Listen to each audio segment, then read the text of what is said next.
In the shadows of war, truth becomes a shifting shape, cloaked in silence and hidden beneath layers of dust and secrecy. What we are left with are whispers, fragments of reports, and echoes that never reach the light of day. Behind every battlefront lies another battlefield, one of vanished files, unmarked crates, and whispered code words exchanged in dim corridors. These are not tales of generals and speeches, but of vanished names, erased orders, and technology spirited away under the cover of night. Imagine archives where entire pages are ripped out, where witnesses disappear, and where the official record ends precisely where the questions begin. In that void of omission, rumor grows roots and suspicion takes form. Here lies the darker story of wars not fought in the open, but in locked rooms, in false identities, in decisions so dangerous that they were buried before the ink had even dried. Chapter 1. Shadows beneath Operation Paperclip. In the ruins of post-war Germany, the smoke had barely lifted when American intelligence officers began scouring the landscape, not just for prisoners, but for minds. Operation Paperclip, the classified program to recruit former Nazi scientists, was officially sanctioned in late 1945. The stated purpose was clear: bring over the engineers and physicists who could advance rocketry, aeronautics, and medicine in the service of the United States. Yet buried within the archives of the Joint Intelligence Objectives Agency, fragments of correspondence and eyes-only reports hint at an operation far murkier than the public record admits. Dozens of personnel files were stripped of references to war crimes, dossiers redacted until the names of victims disappeared entirely. A particular case, stamped with the initials H. Wiener, illustrates this erasure. Wiener had been a chemical weapons researcher at Die Herrenfurth, directly implicated in the mass production of taboon gas. His personal file, once detailing experiments on prisoners at Gross Rosen, was sanitized by American clerks before he boarded a transport plane to Boston in 1946. The records reveal that not all the transfers went through official channels. A cable dated February 19, 1946, sent from the US Army's Counterintelligence Corps headquarters in Stuttgart, noted the successful diversion of Sonnenrad materials. Sonnenrad, translated as sunwheel, appears in scattered reports referring to advanced physics projects pursued in Bavaria during the final months of the Reich. Testimony from a captured SS officer in Regensburg claimed entire trainloads of experimental apparatus were moved. Under the cover of retreat, escorted by Waffen-SS engineers, these trains vanished before reaching any known depot. Declassified manifests show American convoys later operating on the same routes, their destinations listed only as special handling. APO 742. APO 742 corresponded to White Sands Proving Ground, New Mexico. By 1947, those relocated scientists were working behind barbed wire at White Sands, Los Alamos, and lesser-known annexes in Nevada. An interview transcript with Dr. Kurt Debu, preserved in a classified annex until the 1990s, records his guarded answers about Eisvogel protocols.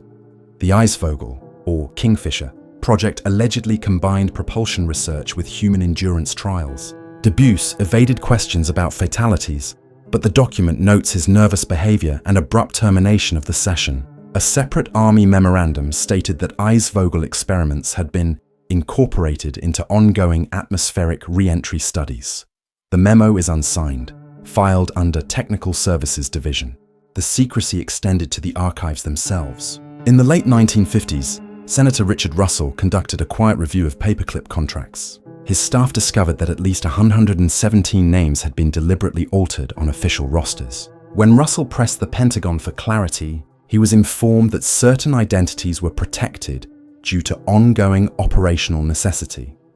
It was later discovered that many of these individuals had direct ties to concentration camps. One example was Dr. Hans Fischbach, a man indicted for slave labor use in Linz. His indictment disappeared from Nuremberg records, replaced by an administrative note claiming insufficient evidence. Meanwhile, Fischbach was cited in New Mexico under the alias Dr. Henry Fisher, working on aerospace contracts for the Air Force. Throughout the Cold War, breakthroughs in rocketry, aviation medicine, and even early computing bore the fingerprints of men the Allies had promised to prosecute. By the time the Soviets began publishing accusations of American hypocrisy in 1952, much of the evidence had been buried. Soviet archives later revealed their own program, Operation Osławiachim, which had forcibly relocated thousands of German specialists to the USSR. But unlike the Americans, the Soviets paraded their acquisitions openly as propaganda trophies. Washington, however, shrouded Paperclip in secrecy, insisting it had recruited only clean scientists. The discrepancy was intentional. Classified correspondence between the CIA's Office of Policy Coordination and the Department of Defense in 1948 reveals an internal debate about whether exposure of Paperclip's darker elements would undermine public trust in the Nuremberg verdicts. The conclusion was stark. Better to bury the truth than to admit complicity. Investigators in later decades who attempted to unravel Paperclip's hidden side encountered empty shelves where files should have been. Researcher Linda Hunt, working in the 1980s, discovered entire personnel rosters had been physically removed from National Archives boxes. Archivists confirmed that withdrawals had occurred without proper logging, a breach of protocol. One former army clerk, interviewed anonymously in 1989, recalled being ordered to burn folders labeled Red Flag Category. These, he claimed, contained details about experimentation on prisoners. He remembered the names Sonnenrad and Eisvogel appearing repeatedly. He was told by superiors the documents represented foreign disinformation and should never reach public view. The personal stories of survivors were likewise silenced. A Polish inmate of Dachau, interviewed by US forces in 1945, described experiments involving decompression chambers and high-altitude testing. He remembered the faces of scientists in white coats who later appeared in American newspapers as visionary pioneers. When he recognized their names, he wrote to government officials only to be told his claims were unfounded. His testimony, archived in Warsaw, contrasts sharply with American press coverage that lauded those same men for contributions to space exploration. Operation Paperclip's shadows stretch even further. During the Apollo program, the triumph of reaching the moon was celebrated globally. Yet in the background, figures like Wernher von Braun stood as symbols of both achievement and moral compromise. Declassified State Department cables show that in 1969, as Apollo 11 prepared for launch, diplomats feared renewed questions about von Braun's Nazi past. In response, NASA's Public Affairs Office was instructed to deflect all inquiries about wartime activities, emphasizing only scientific progress. Behind closed doors, however, the Defense Department continued to rely on Paperclip veterans for Cold War projects, particularly missile defense initiatives. Even today, fragments of this hidden archive continue to surface. In 2010, researchers combing through unprocessed boxes at College Park uncovered a misfiled folder marked JIOA Sonnenrad. Inside were carbon copies of requisition forms for experimental vacuum tubes, requisitioned in May 1945 and signed by a US Army captain. Attached was a receipt for 2 freight cars' technical apparatus, origin Oberammergau. No record of these freight cars exists in Army transport logs. The fate of the cargo, and whether it contributed to subsequent American breakthroughs, remains untraceable. The chilling reality is that Operation Paperclip was never simply a recruitment drive. It was a covert extraction of knowledge, technology, and individuals regardless of their crimes. War crimes were erased not only from files but from memory, replaced with sanitized narratives of progress. In the race against the Soviets, moral lines were obliterated. The legacy of Sonnenrad, Eisvogel, and countless other erased projects is a silence that continues to haunt the corridors of White Sands and the vaults of the National Archives. The United States won the space race, but the cost was complicity in crimes it swore to condemn. Each discovery of a missing file or altered record is a reminder that the truth of Paperclip lies not in the celebrated headlines of rocket launches, but in the shadows beneath. Chapter 2: The Lost Convoy of Murmansk. The winter seas of 1944 were among the most hostile battlefields of the Second World War. Convoys braving the Barents Sea carried more than fuel and munitions. They carried the fragile lifeline that bound Britain and the Soviet Union together. Among them was JW-57, which departed Loch Ewe, Scotland, in late February under the command of Rear Admiral Frederick Dalrymple Hamilton. Official records list the convoy's manifest as typical: tanks, trucks, aircraft parts, canned meat, and ammunition bound for Murmansk. But scattered references in naval intelligence files and one heavily redacted Admiralty memorandum indicate a far more sensitive cargo concealed among the merchantmen. This cargo, codenamed Priority Alpha, was assigned a detachment of armed security personnel who reported not to the Royal Navy, but directly to a combined Anglo-American intelligence directive. Their orders were unusual: ensure the cargo reached Soviet hands intact, or destroy it before capture. The SS Tremaine, a freighter requisitioned from civilian service, was the designated carrier of Priority Alpha. Her logs, preserved in fragments, were classified well into the 1970s. Surviving crewmen later testified that her holds were divided by steel partitions and guarded around the clock by men in plain uniforms. Even the ship's captain was not permitted entry. The Tremaine sailed in the center of the convoy, shielded by destroyers, until the night of February 25th, when the convoy came under coordinated attack by German U-boats. Kriegsmarine records confirm that U-713, operating under Kapitänleutnant Rolf-Reimer Wolfram, engaged the formation. Amid the chaos, witnesses reported seeing the Tremaine break from the protective screen, veering into fog without signaling. Official Admiralty after-action reports later declared her sunk with all hands, the result of a torpedo strike.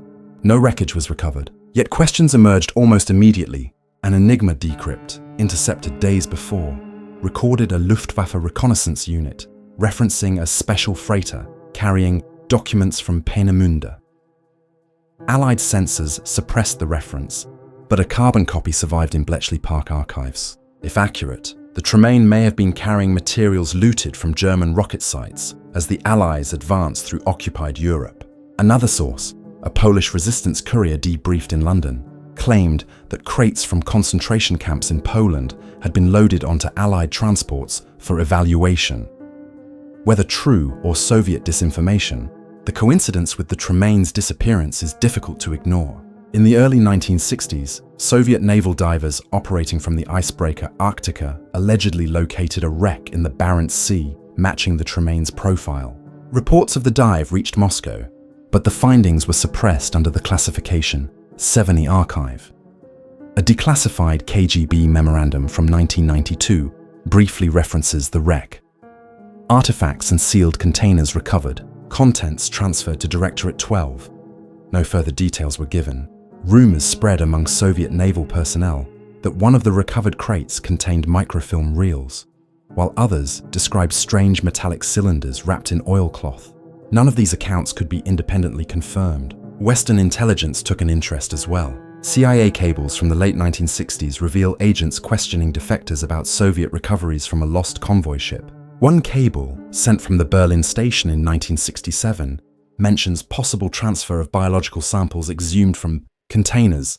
The wording is vague but echoes claims from captured German scientists that human experimentation records were smuggled westward during the war.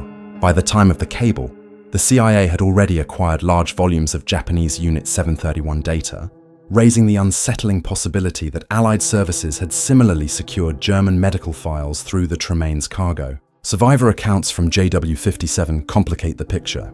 A British signalman named Arthur Clarke recalled hearing coded instructions broadcast to the Tremaine just before she vanished.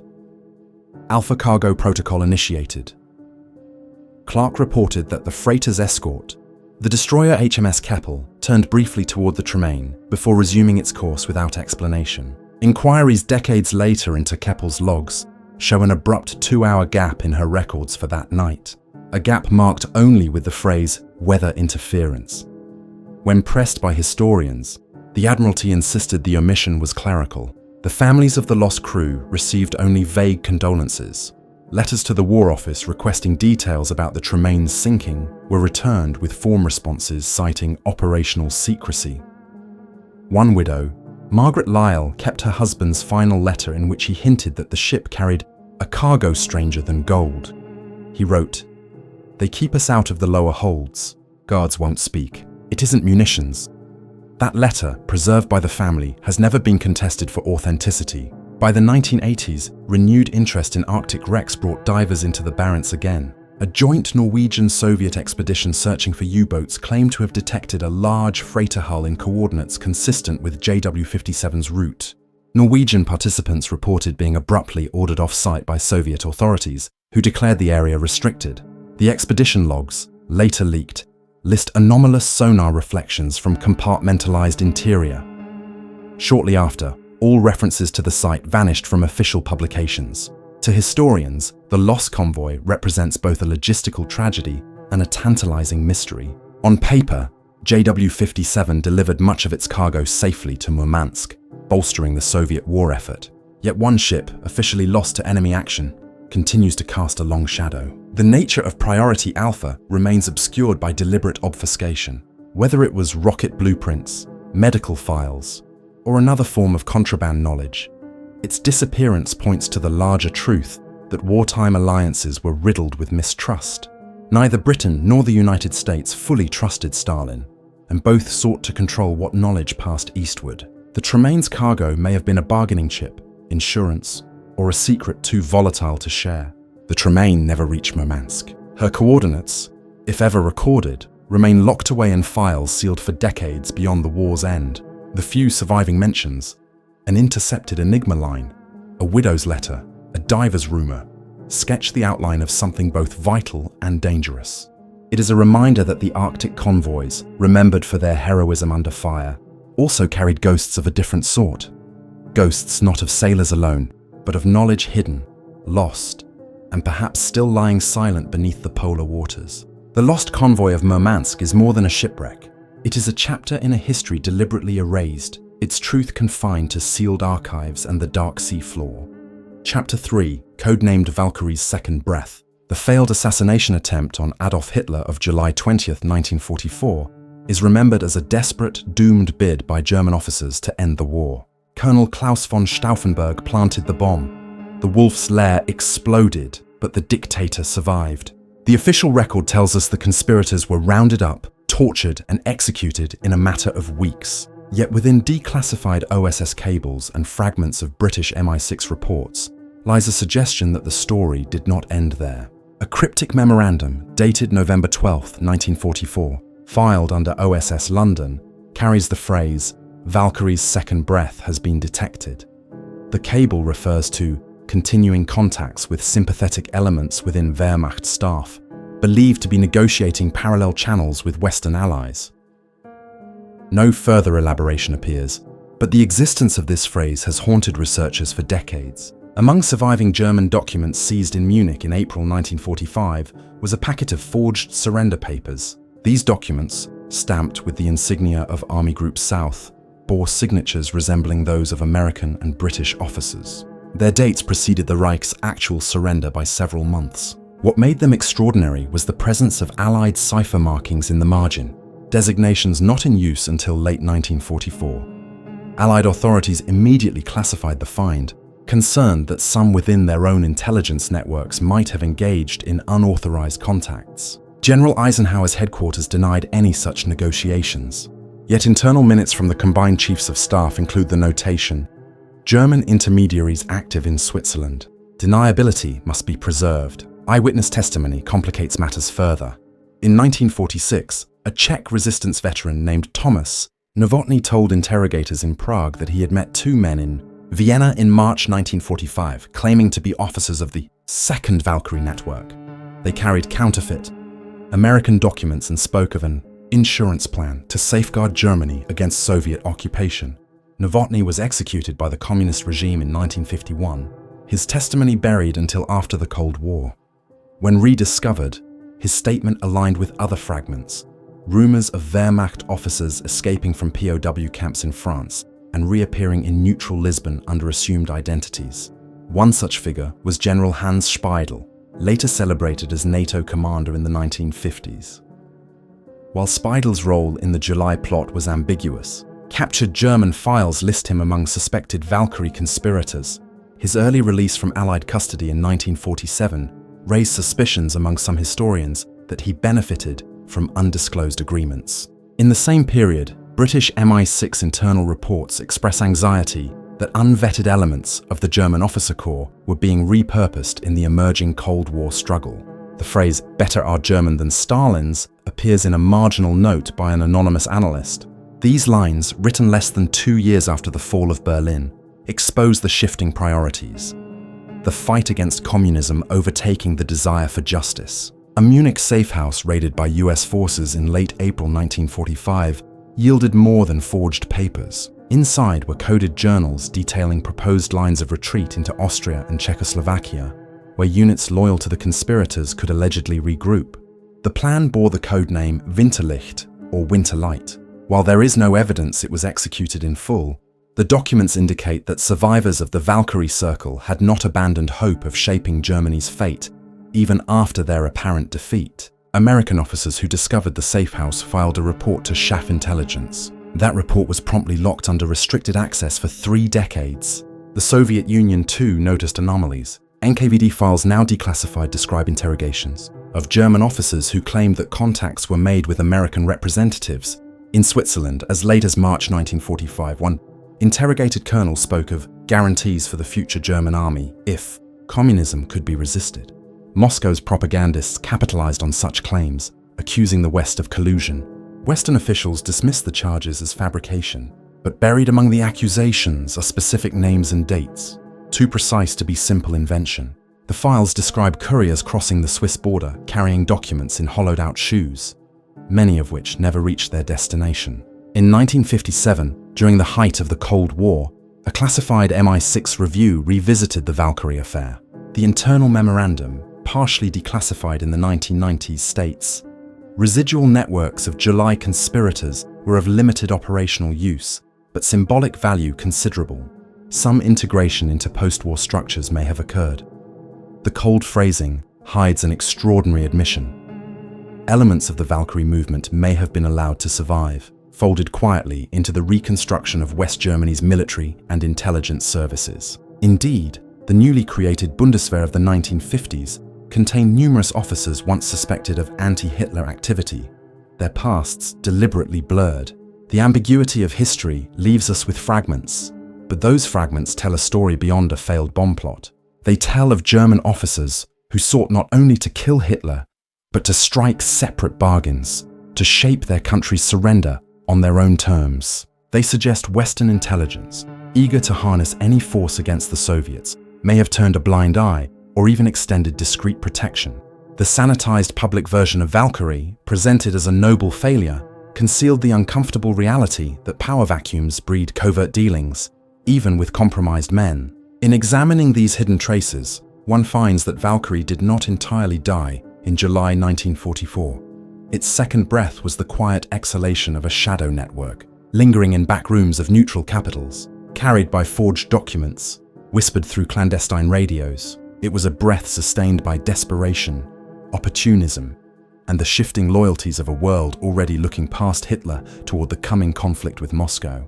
Whether the conspirators acted out of patriotism, ambition, or simple survival, their survival reshaped the post-war order. The line between traitor, patriot, and opportunist blurred in the smoke of a collapsing Reich. History remembers the July plot as a singular event, crushed in a matter of hours. The fragments suggest something else, that the plot never truly ended, only receded into shadows, breathing quietly into the dawn of the Cold War. That second breath, half documented and half denied, continues to echo in the forgotten files of intelligence agencies, in the unexplained gaps of surrender negotiations, and in the careers of men who emerged from the wreckage of the Reich to stand once more in uniform, this time under a different flag. Chapter 4. The Siberian Test Range Anomaly. The archives of Western reconnaissance are filled with anomalies, but few have remained as enduringly enigmatic as the photographs captured over Novaya Zemlya in the late 1950s.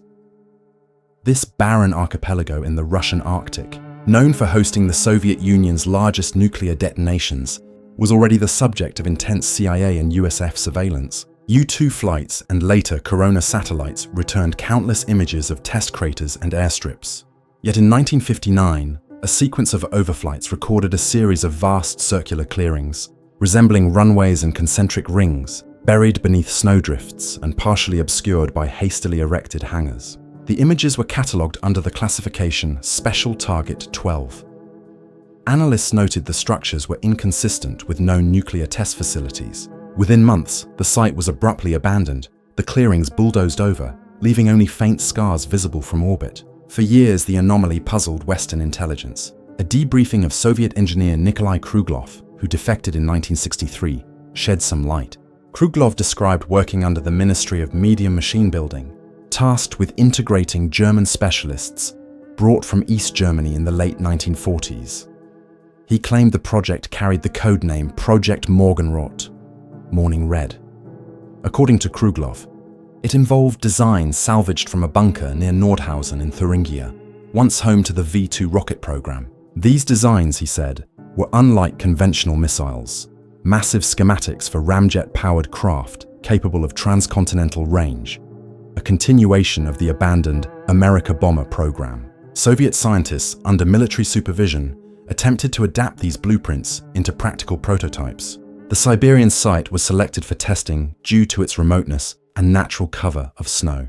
Supporting evidence appeared in fragmentary KGB files declassified in the 1990s. Directorate, 9 memoranda reference shipments labeled Morgenrot. Equipment transferred by rail from Leipzig to Arkhangelsk in 1947. The manifests listed structural alloys, specialized turbines, and radiological dispersal casings. The last item was particularly alarming. Analysts at Langley speculated these casings indicated an attempt to weaponize not only nuclear devices, but dirty bomb technology, capable of spreading radioactive material across cities without a traditional blast. A CIA briefing, prepared in 1960 for President Eisenhower, summarized the intelligence. Soviets may be pursuing non-conventional long-range delivery systems derived from German wartime research. Potential application, bypassing existing air defenses. The briefing ended with the phrase, "Operational status unknown."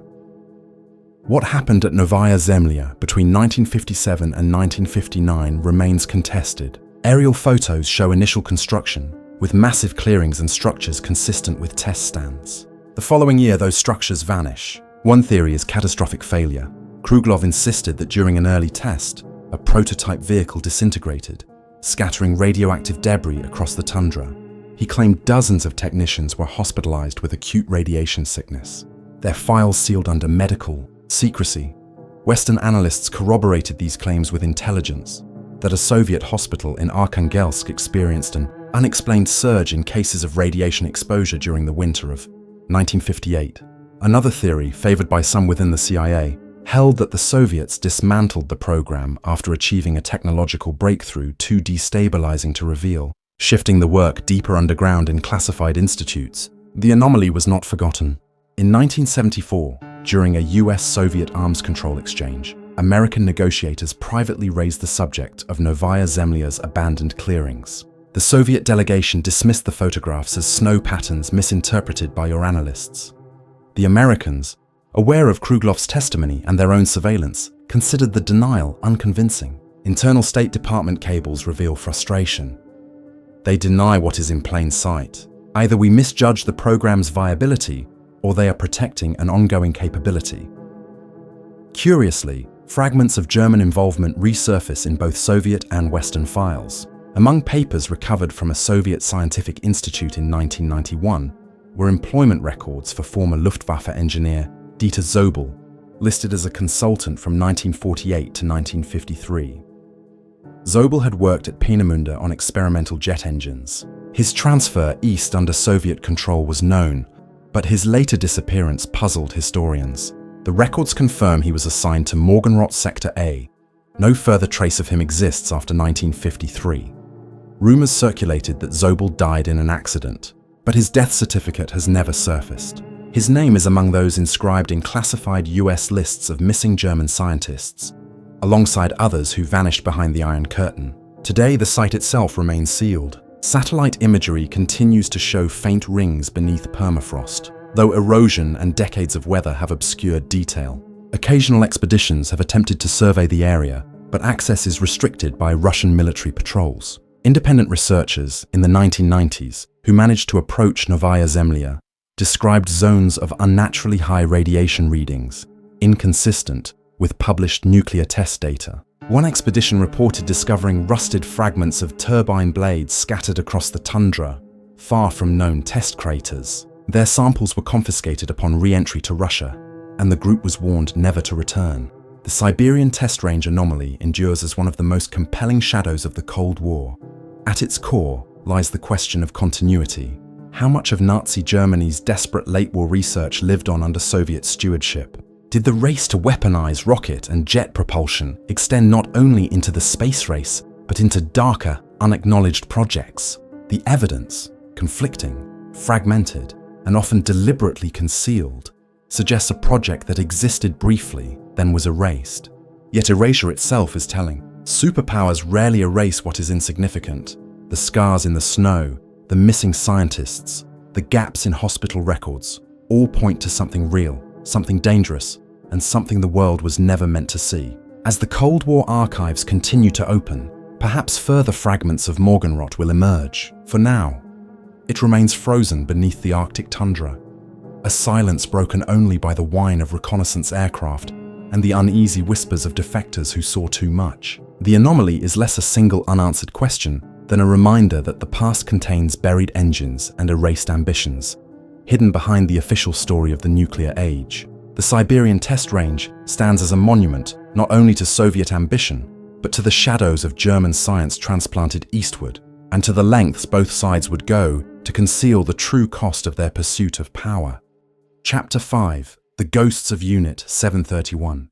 The International Military Tribunal for the Far East, convened in Tokyo in 1946, promised to bring justice to those responsible for the horrors committed in the Pacific. Yet conspicuously absent from the dock were the men of Unit 731, Japan's secret biological warfare program based in Harbin, Manchuria. Led by General Shiro Ishii, the unit had conducted grotesque experiments on prisoners. Vivisections without anesthesia, frostbite studies, and deliberate infection with plague and cholera. Officially, the Allies claimed insufficient evidence to prosecute, but buried in a classified annex to the tribunal's records. A memorandum dated May 6, 1947, tells another story. Immunity extended to Ishii and associates in exchange for full disclosure of research data, per directive from SCAP, Supreme Commander for the Allied Powers. The memorandum bore the initials of US occupation officials and was marked "Destroy after reading." It was never destroyed. American occupation authorities arranged for the transfer of Unit 731's archives. Crates filled with tissue samples, autopsy photographs, and laboratory logs were quietly shipped from Yokohama to Fort Detrick, Maryland, home of the US Army's biological warfare program. Shipping manifests were altered, listing the contents as medical supplies. Witnesses among Japanese clerks later testified that entire train cars of additional material were incinerated before Soviet investigators could arrive in Manchuria.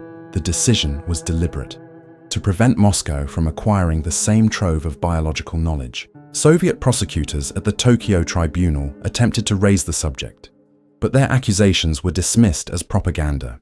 The West allowed the silence to stand. The men of Unit 731 did not vanish. Some reappeared under new names in US-sponsored laboratories in Japan and South Korea during the early years of the Cold War. A declassified CIA personnel roster from 1952 lists consultants with backgrounds in microbiology whose descriptions aligned closely with known Unit 731 officers. Their task was to advise on field testing of biological agents. The Korean War provided an opportunity. In 1952, Chinese and North Korean officials accused the United States of deploying biological weapons near the Yalu River. Washington dismissed the claims as communist fabrication, yet buried within CIA Technical Services Division reports are oblique references to 731-derived methodologies trialed in controlled conditions. The language avoids explicit admission, but the implication is unmistakable. Survivors' testimonies, collected in Harbin after the war, contradict the narrative of erasure. Former prisoners recalled American officers visiting the Unit 731 compound in late 1945, long before the Soviets arrived. These officers toured the facilities, took photographs, and removed documents. Their presence is absent from official US records, but aligns with the timeline of material transfers to Fort Detrick. One prisoner described overhearing Ishii boasting that his work had bought his freedom. The prediction proved true. Ishii lived quietly in Japan until his death in 1959. Never tried, never punished, his expertise absorbed into the shadows of the Cold War. Japanese government complicity ensured the silence. Post-war administrations, reliant on American security guarantees, suppressed domestic inquiries. When journalists in the 1950s attempted to investigate the fate of Unit 731's leaders, they encountered sealed archives and vague official denials. Families of victims who pressed for recognition were told that no documentation survived. Yet Soviet trials in Khabarovsk in 1949 had already presented testimony from captured Unit 731 members, detailing atrocities in chilling detail. The West dismissed those trials as staged propaganda, conveniently ignoring the overlap with the suppressed American files. By the 1980s, fragments of truth began to surface. Researchers discovered references to Unit 731 buried in declassified Pentagon documents. One memorandum dated 1956 discussed the applicability of Japanese data to cold injury research. It cited frostbite studies conducted in extreme field conditions, an unmistakable reference to Harbin. Another file referenced plague vector trials, with mortality statistics matching survivor accounts from Manchuria. The documents stopped short of naming Unit 731, but the correlation was undeniable. The ghosts of Harbin lingered in the very foundations of Western biological warfare programs. Public exposure remained limited. When survivors attempted lawsuits in Japanese courts in the 1990s, their claims were rejected on the grounds that the state bore no responsibility for wartime acts. Only in 2002 did a Tokyo court acknowledge Unit 731's existence and atrocities, though it denied compensation. By then, many victims had already died, their pleas unanswered. In the United States, congressional inquiries into unethical medical research briefly touched upon Paperclip and related programs, but left Unit 731 unexamined. The silence held. Perhaps most disturbing are the reports that fragments of Unit 731's legacy extended into Allied programs abroad. South Korean records, partially opened in the 2000s, describe biological warfare experiments conducted during the 1950s with the assistance of unnamed foreign advisors. The protocols mirror descriptions of 731's frostbite and plague trials. In Taiwan, a defector claimed that Japanese microbiologists were quietly recruited under US sponsorship, working in military medical institutes shielded from public scrutiny. The pattern suggests that the decision to protect Ishii's men was not an isolated bargain, but part of a broader strategy to weaponize forbidden knowledge in the service of Cold War competition. The full truth of Unit 731 remains scattered across sealed archives in Washington, Tokyo, and Moscow. The fragments we have, memoranda marked for destruction, misfiled shipping manifests, survivors' testimonies, paint a chilling picture. At the war's end, justice was traded for data. War criminals walked free, their crimes erased from the public record, their expertise folded into programs that shaped the trajectory of post-war science. The official history of World War II closes the chapter with Nuremberg and Tokyo with the rhetoric of justice triumphant. The hidden history tells otherwise, that in the shadows, justice was bargained away, and the ghosts of Harbin were conscripted into new armies, fighting new wars under new flags. Unit 731 was not merely a wartime aberration. Its spectre lived on in laboratories across the globe, its victims forgotten while its perpetrators thrived in secrecy. The ghostly echoes remain in the euphemisms of declassified documents, field trials, methodologies, cold injury data. Each phrase conceals a crime, each statistic a death unacknowledged. The true legacy of Unit 731 is not only the suffering it inflicted in Manchuria, but the moral compromise that followed.